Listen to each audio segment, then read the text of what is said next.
News 8 Now presents a Campaign 2024 special, the State Senate District 32 debate between Brad Pfaff and Stacy Klein.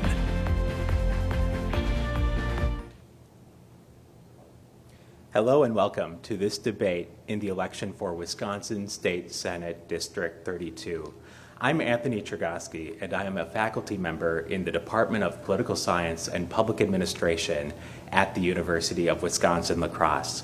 The candidates in this election are Brad Pfaff of the Democratic Party and Stacy Klein of the Republican Party. The sponsors of this debate are the League of Women Voters of the La Crosse area, the La Crosse Area Chamber of Commerce, the University of Wisconsin-La Crosse, WKBT Television News 8 Now, and we have Ken Kozarowski joining us from WKBT. WXOW Television News 19, we have Dustin Lukey joining us from News 19. WIZM Radio, we have Brad Williams joining us from WIZM. And Wisconsin Public Radio, we have Ezra Wall joining us from Wisconsin Public Radio. Thank you to the candidates and the sponsors for their participation in this debate. The rules of this debate are as follows. Each candidate will get 60 seconds for an opening statement. Then our panel of local journalists will ask questions of the candidates. I have not reviewed, screened, or approved of the questions that the local journalists will ask. For each question, the candidates will get 60 seconds to respond. As a moderator, I will have the option of allowing for 30-second follow-ups by each candidate after their initial 60-second responses. We won't necessarily do this for each question, but we will use this follow-up when I feel additional discussion is warranted. I will use this option based on the initial responses that candidates give to each question. The debate will conclude with closing statements. Through a random draw, I have determined that Stacy Klein will go first for her opening statement. Stacy Klein, you have 60 seconds. Well, thank you very much. Thank you to all the sponsors for everyone being here. I really appreciate the opportunity to discuss these important topics. Again, my name is Stacy Klein. I grew up on a dairy farm just south of Arcadia. I graduated from Arcadia High School and then from Carthage College in Kenosha. After spending some time in the Milwaukee area, realizing urban life wasn't for me, I came back over 11 years ago. I work in finance. I serve on the Trumbull County Board. I've served on a couple committees for our school district. And my husband, my daughter, and I live just north of Trumbull. I'm running because I have a daughter, and I want her to have the same opportunities that I've had growing up. I want her to grow up in the Wisconsin that we know and love. I'm also very passionate about local government. That's where money is most efficiently, effectively spent, and we need that mentality at the state level. I'm also running because we need a senator who's not only going to say things in the district, but actually go and vote for those and vote on behalf of the residents of Western Wisconsin when in Madison. So I look forward to conversation, and again, I thank you for this opportunity. Thank you. Brad Pfaff, you have 60 seconds for your opening statement. Well, thank you. And thank you all for being here. 4 years ago, it was an honor of a lifetime to be elected to represent this beautiful area in the Wisconsin State Senate. And when I came before you, I pledged that if elected, I will vote for your interest and not for partisan special interest. I am proud that I've done that. I've been recognized as the most bipartisan state senator. But you know what? More work needs to be done, and that is why I am seeking re-election. We need to invest in our working families, and we need to drive down costs. We need to recognize the fact that gas prices and groceries are too high. We all know that child care is too expensive, and it's not always available. We need to hold these prescription drug companies accountable. We need to cap the price of insulin. And we need to make sure that we protect individual freedoms. The government has no business in your bedroom. I'm running for re-election because I want to make sure our values are represented in Madison. Thank you. The first question will come from WKBT's Ken Kozarowski, and Brad Pfaff will have the first opportunity to respond to this question. Ken? Anthony, thanks very much. Can you guys hear me okay? Yes, I can. Perfect. Thanks so much for doing this, and I want to echo your sentiments on thanking the sponsors and my fellow panelists who are joining us today. I want to start on the subject of child care. This district is full of child care deserts, but state government in the last couple years cannot seem to agree on funding child care statewide. How much of a priority should child care funding be in the next state budget and beyond? Well, thank you very much for that question, and I will say this, that child care is a very important issue in this district. And quite frankly, child care is too expensive and it's not available. And we have child care deserts, may it be here in the city of La Crosse or in the rural areas that I represent. It needs to be a high priority within the next state budget. We need to fully fund child care counts. We need to make sure that we can get more child care providers within the network. We need to make sure that we work to hold down costs for working families. You see, the economics of child care just do not work. The margins for child care providers are paper thin. Trying to get people to enter the child care industry, they won't do it because they don't get paid enough. But yet, for parents, child care costs are so very expensive. Child care counts is an important program that we can continue to work with our child care providers to hold down costs for our parents. It's something I've supported in the past and I will continue to lead on. Thank you. Stacy Klein. Sure. So child care counts, that was funded by one-time money from the federal government, and it actually didn't add any slots, so it wasn't moving us forward in this important issue. I agree with Senator Pafford when he talks about the necessity. It's often talked in different government organizations that whichever state or area figures out the child care issue, they're going to win because that's where all of the families will flock to. I was recently at the Wisconsin Counties Association annual conference, and during the child care workshop, we saw examples of partnership throughout the state. So that's counties working with businesses, working with other organizations, finding ways that we can get really creative about solving this issue. The legislature also had been supporting PALS, which is a program that supports licensing. It's a path to licensing, in which was we were seeing some good results to that, but unfortunately we had some people like Senator Paff vote against that, and we weren't able to move forward with that program, and that had actually been adding slots, moving us forward in that. So I would seek that type of direction. Brad Paff, I can give you a 30-second follow-up. Well, I would just come back and say the fact that we will continue to work with the child care sector and with parents to make sure that we can find solutions that will work at the local level. We need to make sure that we hold down costs, and at the same time, we have child care facilities that are available not just in urban areas, but also rural and suburban areas. And it's so very important that we get more people within the child care sector, because at the end of the day, we want to make sure that our little ones have a loving, caring environment in order for them to continue to grow. Thank you. Stacy Klein, you can have 30 seconds. Sure. I mean, we all want the same thing, but we've got to talk about solutions. So again, with the partnerships, getting creative with that. But look, revisiting regulations. We all want our kids to be safe. We want to make sure that people are licensed. But it's getting to the point where we've gone over that tipping point, and it's making very difficult to keep people working in the industry when they have to have all this education and they're not being paid properly. So we need to revisit that and find out where we can find more of a meeting point and find solutions. Also looking at, one of the things I've heard is insurance is pushing some of the child care providers out of the industry. So there are areas we need to look at and actually go forward with this. Thank you. Stacy Klein will have the opportunity to respond first to this question, coming up from Dustin Lukey of WXOW News 19. Oh, thank you again both for being here. Thank you to the sponsors and my fellow panelists as well. And thank you to our audience for being a part of this critical process of what amounts to a job interview, so to speak, for the 32nd Senate District seat in front of your possible employers, the people of the 32nd. Sticking with the economy, Senator Lemonhew put forward a bill to transition Wisconsin to a flat tax eventually of 3.25%. While it would be among the lowest in the country, 3% of $30,000 is more of a burden than 3% of $300,000. What sort of tax policy would you support moving forward? Sure. This is definitely an area that I'd like to explore options. I really like some of the things that our legislature put forward in the last session. One of the largest tax cuts in history for everyone across the board. Also looking at taking away tax or making it where seniors didn't have to pay taxes on their retirement income. These are both items that unfortunately Senator Paff voted against, and this is money that we could have gotten back into the taxpayers' hands. So this is an area where I have been looking a little bit at the flat tax. I don't know if I have enough information yet to really get behind that yet, but I'm very open to options and possibly moving forward some of the items that we tried to pass in the last session and maybe make some tweaks so that we can get that passed through the legislature and then have the governor sign that into law. Thank you. Brad Paff. Well, I do not support the flat tax, and I would be surprised if my opponent would.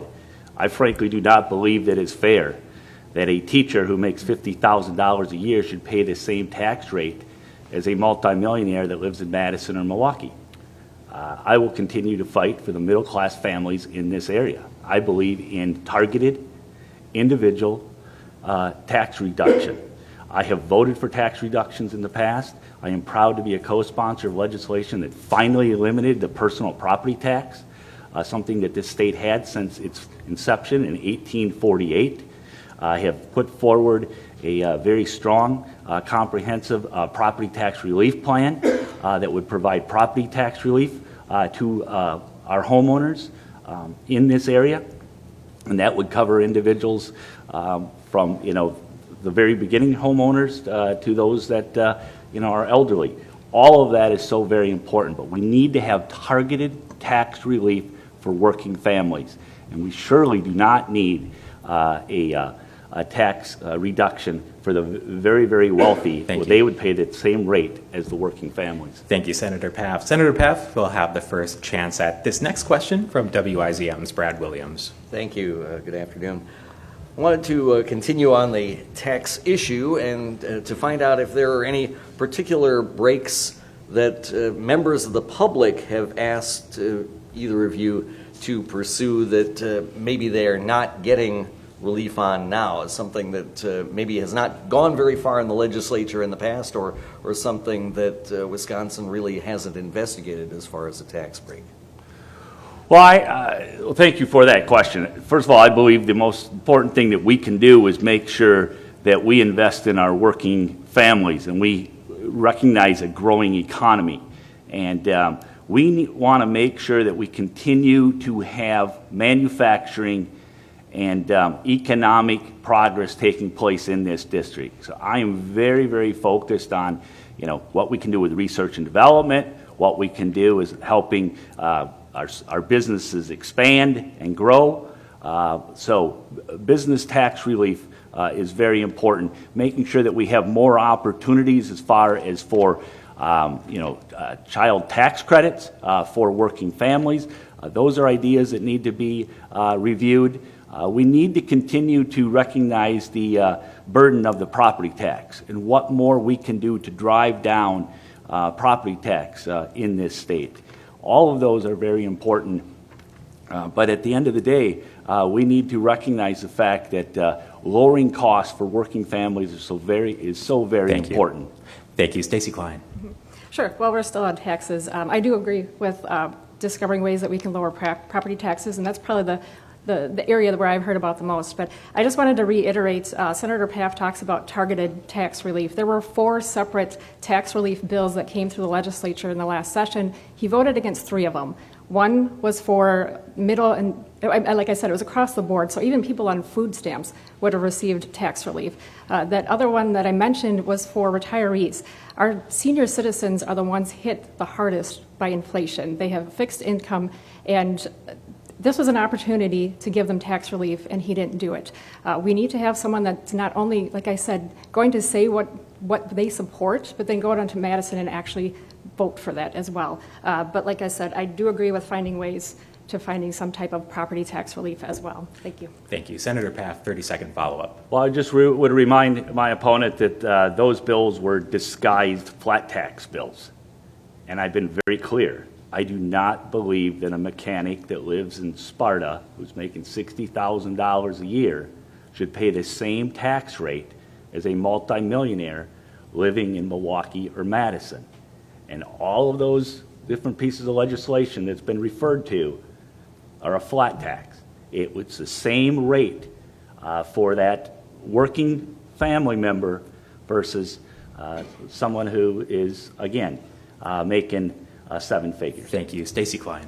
Well, regardless of his tax relief, when it came to the senior bill, I mean, that meant no taxes on retirement income up to $150,000 for a couple. I don't see where that's going into a flat tax. That just means less taxes for senior citizens to pay, and we need that tax relief across the board. Like I said, I would be willing to look into the flat tax just because I'm the kind of person, I like to learn as much as I can about any topic that comes before me, then I can make an educated decision.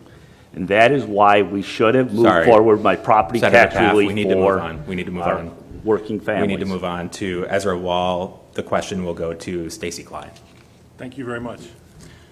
So the Wisconsin Department of Administration announced yesterday the state ended the last fiscal year with a $4.6 billion surplus. The rainy day fund is at an all-time high. With schools, municipalities, counties, and others concerned over lagging state support, how would you prioritize the spending of that surplus? So initially, my reaction is to get that money back out to the taxpayers. You definitely hit on, my heart when you talk about schools and local governments, because those are areas that I would fight for. As I mentioned before, I come from local government. I see what goes on there. There's almost 70 municipalities in this district. I've been to over 40 monthly board meetings during this campaign because I want to go out and I want to find out what is going on in the different areas of the district. The top thing we hear about is roads. The state funding for local governments has been stagnant for decades. The shared revenue bill was a great step in the right direction, but we need to do more. So that is an area I will fight for. But initially, my top priority with that would be getting money back out to the taxpayers. Thank you. Brad Paff. Well, I agree. We need to get the money back out to the taxpayers. And I think we also need to recognize the fact that we need to invest in our working families and invest in this economy. And we can do that by holding down child care costs and making child care more available. We need to make sure that we continue to broaden out our supply chain that we have in this state. We know how to make things in this state. We know how to grow things. We know how to manufacture. We need to build out that supply chain. We need to make sure that we've got a strong infrastructure with roads and bridges. All of that's very important. And we need to invest in our public education system. So those are my priorities, and that's what I hear when I continue to communicate with the voters. The next question will go to Brad Paff from WKBT's Ken Kozarowski. Thank you, Anthony. We've heard a little bit about property taxes and shared revenue, so my next question will kind of touch on those. The last state government cycle saw massive increases in public dollars for the state's private voucher system as part of that shared revenue agreement between state Republicans and Governor Evers. We did some local reporting within the last month where the Kickapoo School District reports a 440% tax hike over that private school funding increases. At a time when seemingly almost every public school in our area is either going to operational referendum or considering an operational referendum, how would you approach a long-term solution to public education funding at the state level? Well, thank you for that question. First of all, I am a product of public education, and I'm very proud of our public schools. Our public schools are what bring our communities together, and regardless of one zip code, every child should have an opportunity to succeed. And I do believe our public education helps build not just a civic society, but a strong democracy and a very, very strong economy. But we need to get back to the basics. We need to recognize that the current school aid formula is outdated. It has not been updated in years. And we need to make sure that Western Wisconsin schools get the fair share. And so we need to start rolling up our sleeves and looking at that school aid formula. We also need to recognize the fact that we need to continue to attract and retain high-quality educators. So that is extremely important. But what we have to do as well is we need to make sure that our special education funding, that we recognize the importance of that and the cost of it. So all of that is very important. But we need to recognize how important public schools are, and we need to keep the eye on the ball. Thank you. Stacy Klein. So quickly, Senator Paff voted against the budget, so that was funding for all of this. One thing there's a couple things I agree on as far as attracting good talent, making sure that we're paying enough for that. 70% of Wisconsinites support the school choice program. So that is something we really need to look at. While I've been out knocking doors, I've had some really good conversations with retired teachers, seeing that there are some areas where we could probably do some tweaking and make this program better. But we saw a record increase funding for our public school systems during the last budget. And the DPI is getting audited from what I understand, is the first time in 40 years. So we need to take a look at where this money is being spent and make sure that it's following the students and that it's not going to extra administration and other areas where it's being wasteful. I also do agree with the word escaped me, but but we need to take a look at where the money is being spent and be efficient, effective with it, and allow that choice for school as well, because so many Wisconsinites do want that. I would like to know more about the Kickapoo situation, though, because I'm not as familiar with that. Thank you. The next question will go to Stacy Klein from Dustin Lukey. Thank you, Anthony. One of the issues that's caused something of a stalemate in Madison, and remains a big problem here in the 32nd Senate District, is mitigation money for water contamination, specifically with regard to PFAS chemicals. The legislature passed a bill that it says would deal with the problem, but a Town of Campbell official told us that it would not hold polluters accountable and wouldn't get the money necessarily where it needs to be, in the hands of the people who need it most. What would you like to see happen with that $125 million that's already been allocated in the last budget cycle? So I actually reread that bill this morning. So that money was going to go out for municipal grants, money to go to innocent landowners, because we shouldn't be holding them accountable. It was also to reduce costs for testing. There was a lot of really good stuff in that bill. That's something that our senator voted against, which he talks about his bipartisanship. This was a prime example of where he could have reached across the aisle, done something very good for the area, and also used his leadership skills to bring the governor on board and get this passed. This money is sitting down in Madison doing no good. The $125 million needs to be passed with legislation and out to our communities so they can start remediating this problem. As far as what the town board supervisor had said, I don't see where that's consistent with what was worded in the bill, so maybe they just haven't had a chance to read through the entire thing. Thank you. Well, there is $125 million sitting in Madison, and it should be back here to the people of the town of Campbell and those that unfortunately cannot go to their tap, turn it on, and drink the water. Think about that. In the town of Campbell right now, we have residents that have been drinking bottled water for nearly 4 years. That cannot last. That should not last. But I want to comment on that bill. And I'll tell you why I didn't vote for that bill. Because the bill does not hold polluters accountable. My question is, do you believe taxpayers should pay for this cleanup, or should the polluters? I believe the polluters should pay for the cleanup. I do not believe taxpayers should. And the way that bill is structured right now, it lets the polluters off the hook. And that is unfair to all of you and everybody that's watching. Innocent taxpayers should not have to pay to clean up what the polluters have caused in the town of Campbell and in other communities around this state. I've been a leader on PFAS as far as trying to move. I've got legislation to remove PFAS from household products. Thank you. And I will continue to hold polluters accountable. Thank you. Stacy Klein, you can follow up.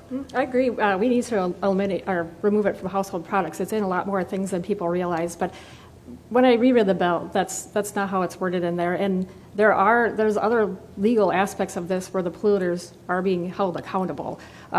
What really needs to happen is for the legislature to work together, just do what's best for the people and get money out into the hands of those that are suffering from this. I know some have mentioned that the Finance Committee should release the money. We shouldn't do that because one committee doesn't have the power and authority to override a governor's veto. Thank you. And let's bring the legislature into session so we can release that money. I'm ready to release that money right now. That money should have been out. The people in the town of Campbell are being used as pawns by the Joint Finance Committee because they will not release that money because they're trying to protect those that have caused the pollution. And that is unfortunate. And the people in the town of Campbell deserve better. I meet with the people in the town of Campbell. I hear their concerns. And I will always fight for their interest. We need to remove PFAS from the household products, and we need to make sure that those that cause the pollution are held responsible. Thank you. This next question for Brad Paff from Brad Williams. This is a very agricultural district, of course, and I wanted to know what you are hearing from the farm community in the district as to, are they satisfied with the ways that Madison can help them out, and what are they looking for that maybe they aren't getting right now in support? Well, thank you for that question. And I will say what farmers are very busy right now, and they surely would like to have better grain prices, especially corn and soybean. And of course, milk prices are never high enough. But what they are looking for is they want to make sure that they have the opportunity to farm. And as someone who was raised on a family farm and whose family's been farming in this area since they first came to this country in the 1850s, agriculture is near and dear to my heart. And this area is the driftless region.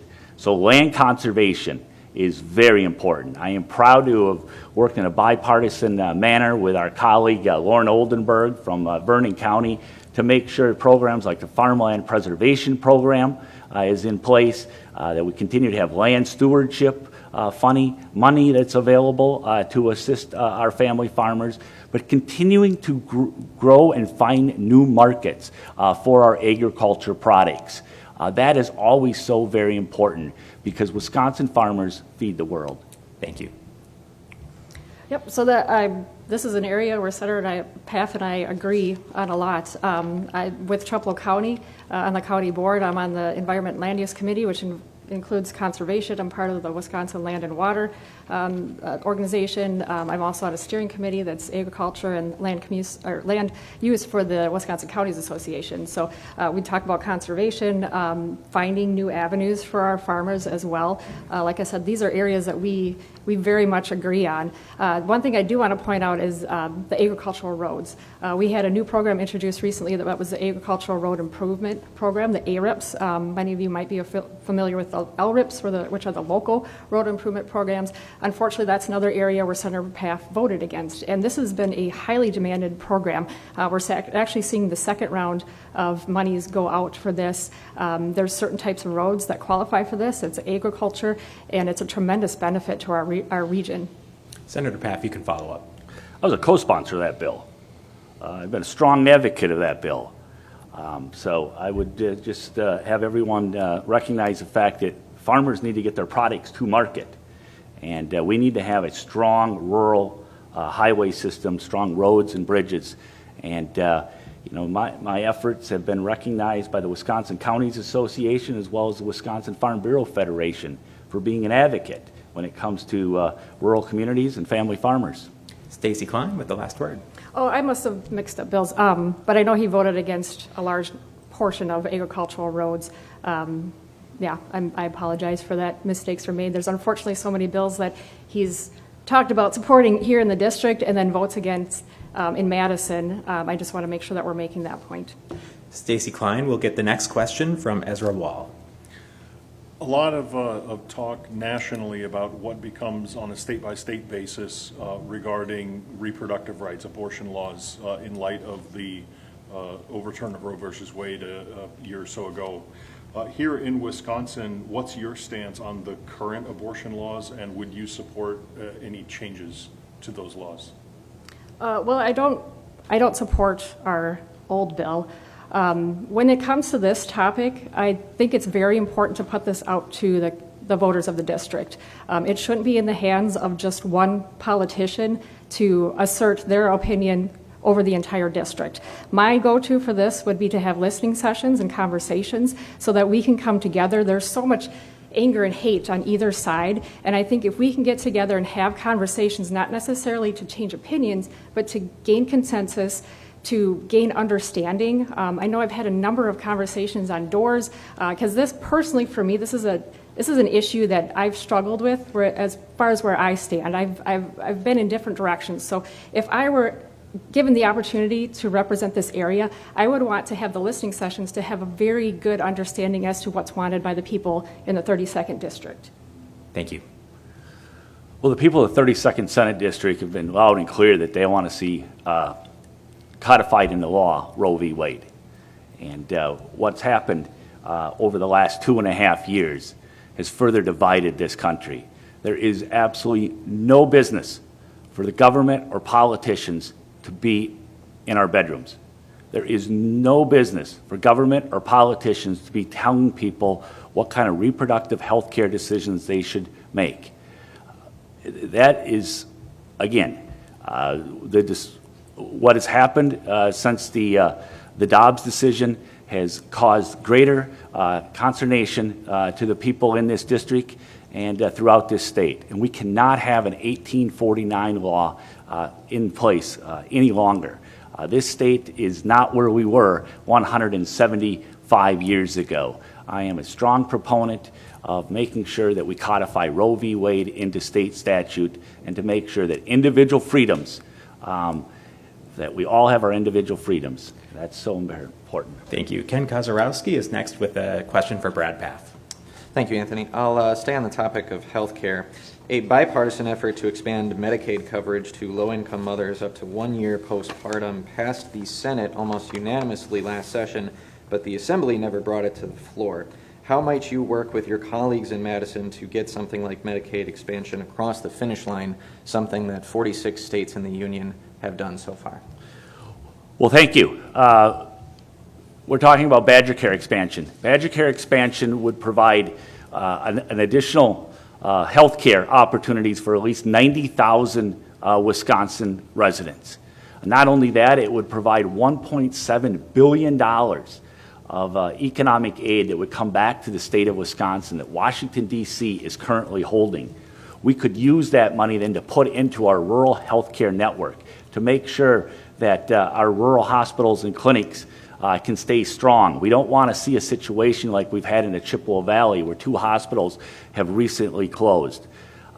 We could use that money to continue to get more rural health care providers. All of that is so very important if we would expand Badger Care. But you know what's happened is that one particular individual, Speaker Voss, has said we're not going to do this. And the majority party has fallen behind his effort to hold back. I think it's a no-brainer that we have this. Thank you. So I agree with extending the postpartum Medicaid.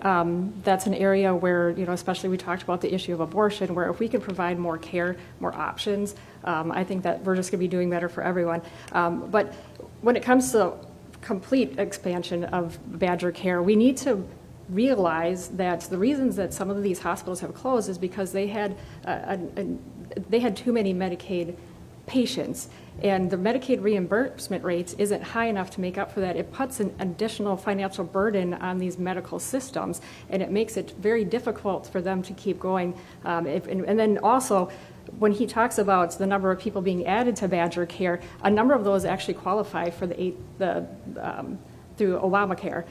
So that's already subsidized. They could use that program, and we wouldn't have that additional burden on the Wisconsin taxpayers, and like I said, and that additional financial burden on our medical systems. Thank you. Follow up. So I just want to follow up. Do you support expanding Badger Care in Wisconsin or not? I mean, I think it's important. It's a very important issue here for the people of this district, because what Badger Care expansion would do was provide health care opportunities for more, and it would also, that additional dollars we would get from Washington, D.C. would help our rural health care sector. So I think it's important that the electorate know where we stand on Badger Care expansion. Stacy Klein, 30 seconds. Well, I think it's important that we take a look at how this is being paid for, and if it is putting an additional burden on our taxpayers, and if there are other options. So while I do support certain aspects of it, I don't support an all-out expansion of it. One thing I do support is taking a look at the benefit cliffs, though, because I have known people that have tried not to work as much or not work as many hours because they know if they make a little bit extra money, they're going to lose their coverages. So that is one area we need to take a look at as well. So there's nuances to it. This next question for Stacy Klein comes from Dustin Lukey. Right, thank you. We are on the UW-La Crosse campus, where notably the Prairie Springs Science Center remains in limbo due to funding issues in Madison. How would you work to advocate for projects like this that the university says will keep it competitive in the health sciences field? Mm-hmm. Well, just like with anything else, I would try to gather as much information as I possibly could. I do like to have strong arguments if I'm going to support something like that. That's an area where I was just made aware of the number of majors that we have on this campus that would utilize a facility like that. So that's definitely an area that I would like to learn more about, potentially become a champion of it. But again, learning more information and, we look at the way the world is progressing, and we really need to stay focused on what we're going to see in the future. I think for college students, it's especially important when they're coming in and taking a look at a major, what type of job opportunities are out there. And if this is going to support that going forward, then that's definitely an area I would be in favor of. Thank you. Well, Prairie Springs, too, is a very important project for this university. It's a very important project for this region, and I would say for this state. La Crosse and the greater Cooley region is a healthcare leader. With Bellin, Gunderson, as well as with Mayo, we have a very strong healthcare sector here. This healthcare sector is continuously looking for high-quality applicants for the jobs that they have available. The University of Wisconsin-La Crosse is well-positioned with its graduates to help feed into that very strong healthcare sector that we have in this area. I think there's a real opportunity for us to continue to build out and grow this economy.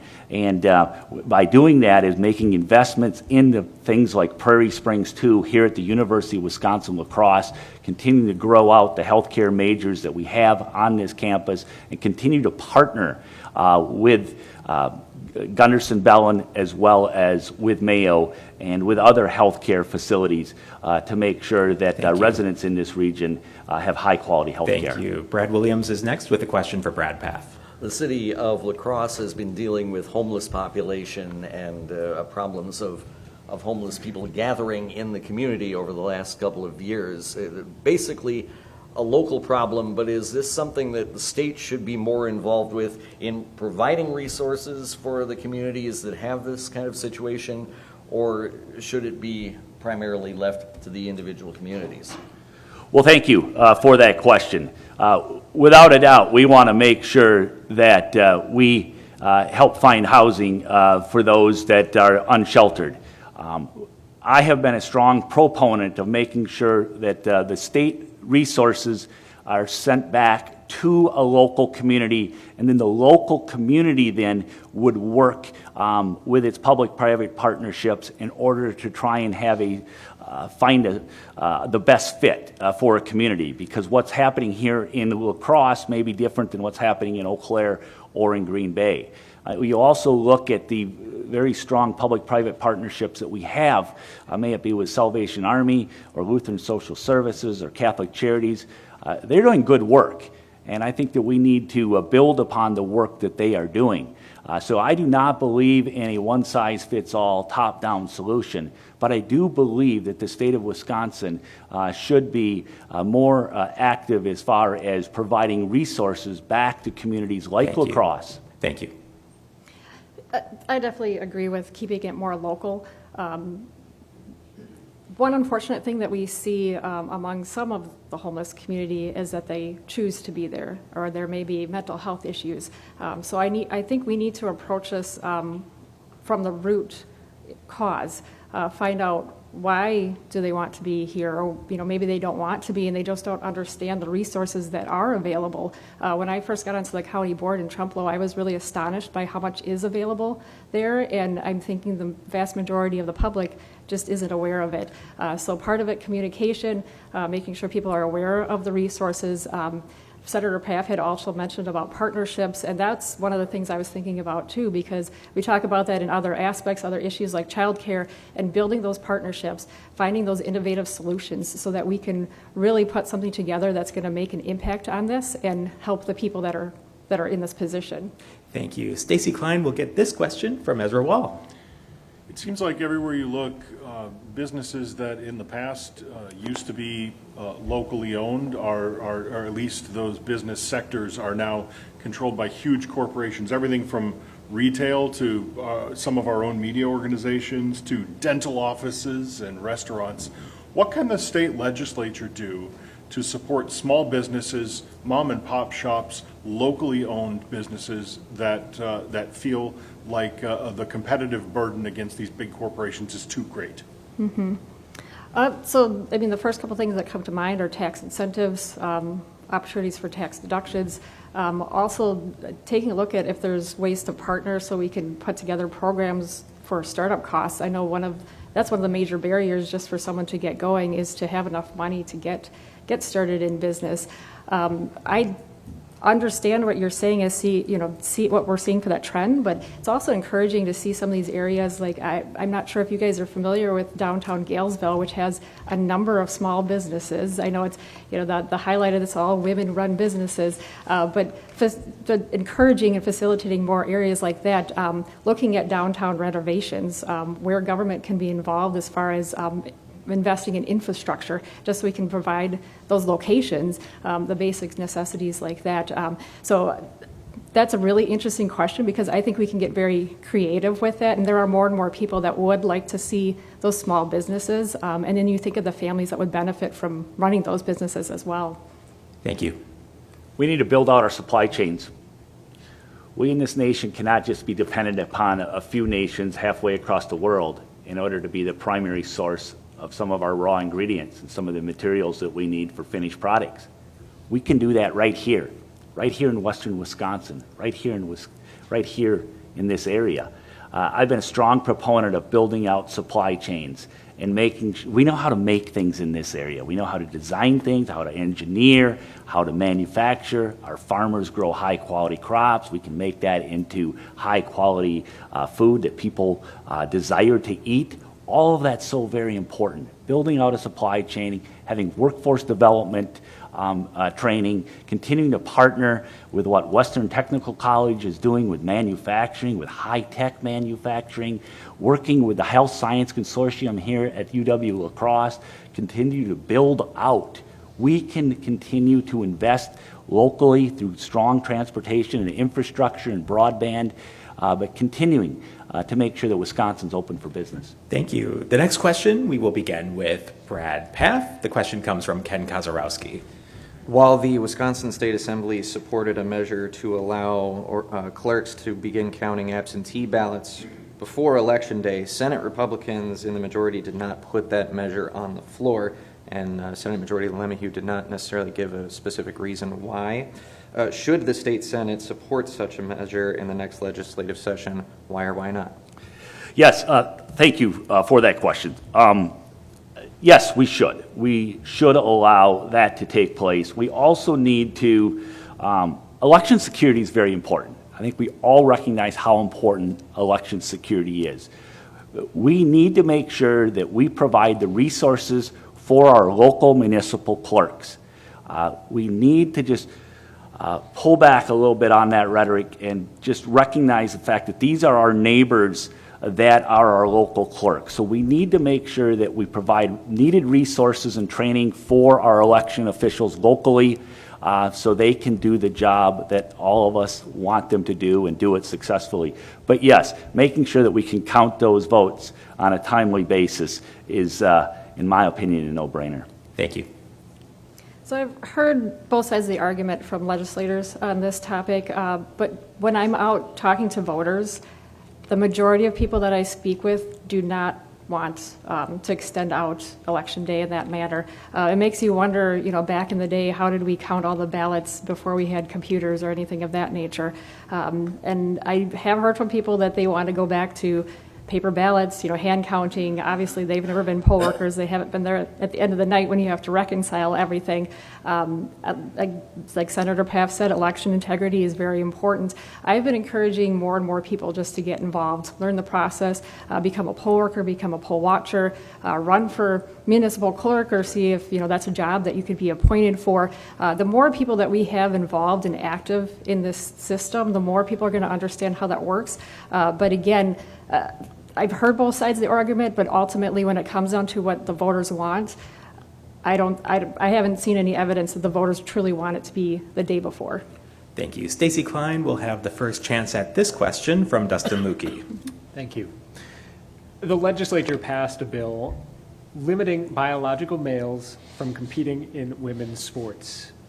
A nationwide poll by the Marquette University found 70% of respondents support that measure, but Governor Evers vetoed it.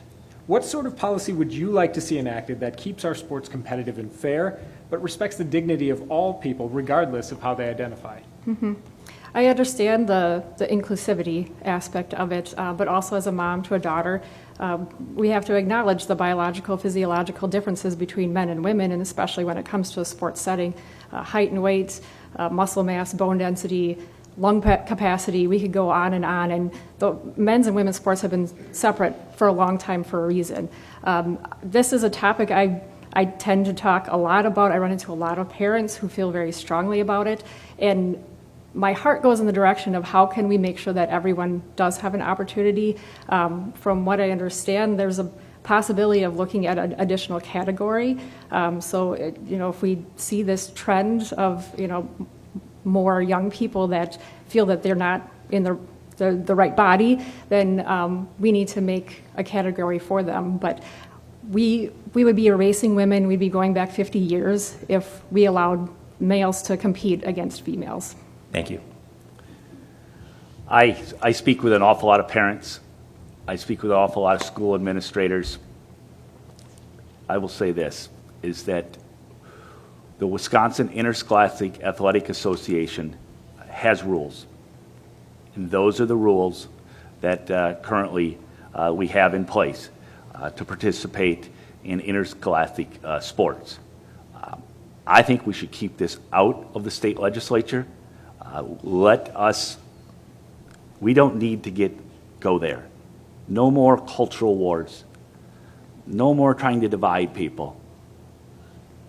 WIAA for high school sports, the NCAA for collegiate sports, they are creating those rules.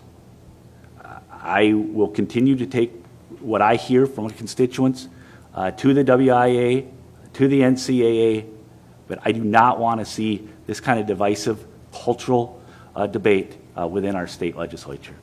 Thank you.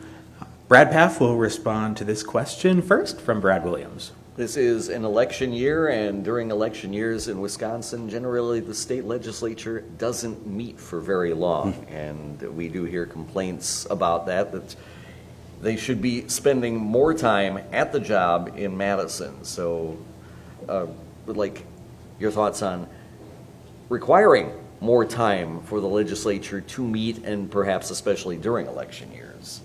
Well, thank you for that question. Wisconsin has a full-time legislature, but boy, it sure acts like it's part-time.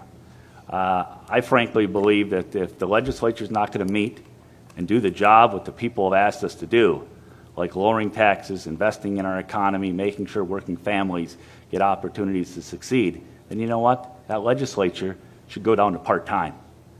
I've been very upfront about that. I'm very disappointed in the leadership in the legislature for not doing the job. We have people in the town of Campbell that have been drinking bottled water for nearly 4 years, but yet the legislature does not meet. We have child care deserts in this state Senate district and around the state, but yet the legislature does not meet. We have a situation in which we have high gas prices and high grocery prices. The legislature does not meet. We can do an awful lot better. I've been calling out my colleagues saying, let's get busy. Let's get back to work. When we get called into special session, they adjourn. It's so disappointing. So honestly, the role of state senator overall is much more part-time than I had anticipated, just from what I knew of the state legislature. But there are many aspects of this that I do agree with Senator Paff. I know I've had a couple conversations with other legislators about this. It has been mentioned that they want to make sure that while campaigning, that donations, things like that, do not get wrapped up into how a legislator will vote or move forward. I can see that aspect, but ultimately, if the state is paying a legislator, then we need to be doing that job. So maybe there is some type of happy medium that we could find in there. Campaign season is just insanely busy. I think we're all counting down the days. I've joked that afterwards I'm going to sleep for a week, but ultimately we need to get the job done. Thank you. Yeah, and the follow-up to that would be is get the money out of politics. I mean, if the reason why the majority party does not want the legislature to meet is because of campaign finance laws, well, then let's do campaign finance reform. The people in the town of Campbell should not be drinking bottled water for nearly 4 years. let's get busy and let's get to work. Stacy Klein. I think everybody agrees. I think everybody agrees with getting the money out of politics. Unfortunately, because of how much is in it, that's going to be a very challenging road. But if we get enough people to go ahead and do it, then that would be really great. This next question will go to Stacy Klein from Ezra Wall. This district is notably divided may be the wrong word, but between rural interests and more urban interests from the cities in the district. Do you see the interests of each of those types of voters as being at odds with each other? I don't necessarily see that in our district. When you're talking about urban or rural, we see more of that between all of Wisconsin versus Madison and Milwaukee and Green Bay. And that's where at the state level, much more is dictated when it comes to budget and what's passed. So that's where we see that big divide. Sometimes, we'll even joke that there's more of an urban versus rural than there is Democrat versus Republican. But here in the 32nd, I don't see that as much. I know we've been knocking doors all over. Like I said, I've been to so many municipal board meetings, and I tend to hear the same types of complaints and information there. I think we're still, even though we have the city of La Crosse and Viroqua, those are probably our biggest cities in the district, we're still rural enough where we could really still work together and appreciate, maybe those differences, but then we've got so much more that brings us together. Thank you. Yeah, it's really the tone and the tenor of how a legislator does their job. I mean, because as we have seen from some of the top leaders in this nation, as far as the division that's taking place in this country. But that's not who I am. And as a state senator, I have worked hard to make sure that we do not divide rural versus urban, because that's not helpful for any of us.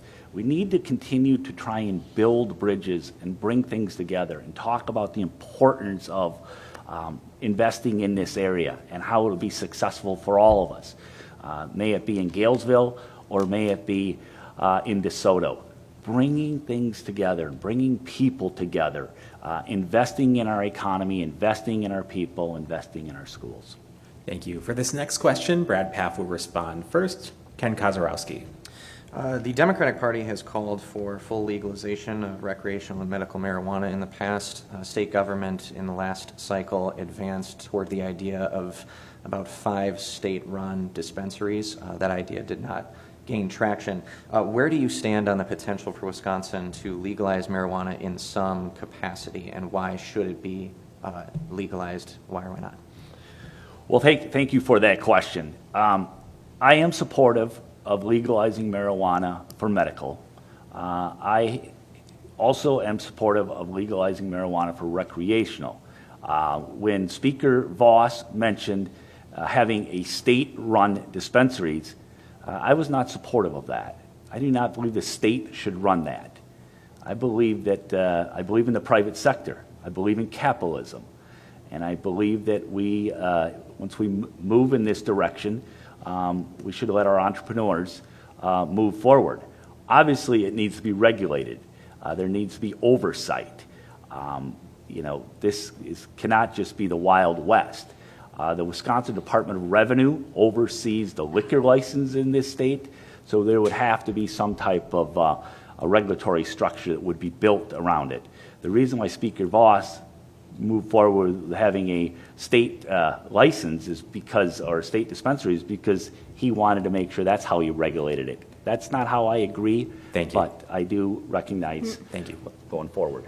Yeah, and again, there's aspects of what Senator Paff said that I agree on. Honestly, this is a topic where I still need to learn so much more. I've heard from both sides. With the medical marijuana, that is something that I'm leaning towards supporting. I'm also a full supporter of law enforcement, and law enforcement does not want recreational marijuana. As far as the state dispensaries, I agree that it should be free market if we were to go ahead with that. So again, this is a topic where I've had people, our voters, write to me on my website. I've had conversations, like I said, with law enforcement, and Really, I would just like to gather more information and just get a better understanding, and perhaps it's something to go out to the constituents as well. What do the people of the 32nd want? Are there different aspects that we could look at? Maybe just the medical marijuana, how many people actually want the recreational marijuana? That's something where we would need to have more conversation. Thank you. Senator Paff, I'd like to follow up with you Sure. on this issue. Well, again, I would just say the following, and that is Wisconsin is essentially an island surrounded by Michigan, Illinois, and Minnesota as far as those states have moved forward. We do have to partner with law enforcement. That's absolutely correct. We do need to make sure that there's strong oversight. We need to make sure that if we move forward with recreational marijuana, that we just do not have the Wild West. Thank you. Stacy Klein, the last word. Sure. So with that, I also want to mention, we need to take a look at studies of how marijuana, if our adolescents are getting a hold of it, how that affects them, and how that, they used to always say that's a gateway drug, so we want to make sure that we're not facilitating them towards a bad path. Again, having that conversation so that we can figure out, okay, who has benefited from this, who could possibly have benefited, and then who is this hurting, so we can make a fully educational decision. Thank you. And Stacy Klein, I'm coming right back to you because it is now time for closing statements. You have 60 seconds for your closing statement. Well, again, I appreciate this opportunity. This is my first time running for the state legislature, so it takes time to get my name out there and make sure that people understand who I am and how I would represent them at Madison.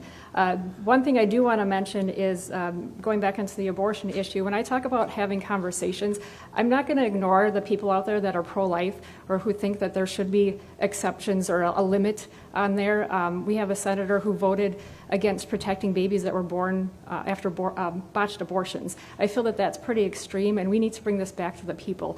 But with me, you're going to have someone that approaches this with honesty, integrity. When I come and say that I'm supporting something in the district and I go back to vote in Madison, that's what I'm going to do. I work in nonpartisan politics. I'm used to entering the room without that D or R on my back, and I'm a natural mediator. I get along with everyone, I look for common ground, and we build from there. So I would be very honored to earn your vote, and I look forward to the continued conversation. Thank you. Thank you. Brad Paff, your closing statement. Well, thank you, and thank you, Stacy, for this debate. I greatly enjoyed it. What we heard this afternoon was a study in contrast, and that's why this election is so very important. As a farm boy, I'm naturally optimistic. I do believe that tomorrow will be a better day than today. But that's not what we see in today's politics, sadly. There's so much divisiveness, so much anger, so much division. We can do better than that. I firmly believe there's more that unites us than divides us. And that's the kind of person that I am, trying to bring people together. I believe in hard work, I believe in dedication, I believe in fairness, and I believe in freedom. And what we heard from my opponent is that she believes that the government and politicians should make decisions in your bedroom. I don't believe that. You also heard from my opponent that she believes that tax cuts should go to the very wealthy at the expense of working families. I don't believe that. I believe there's so much more that we can do Senator together. Paff. Thank you. Thank you. Round of applause for our candidate.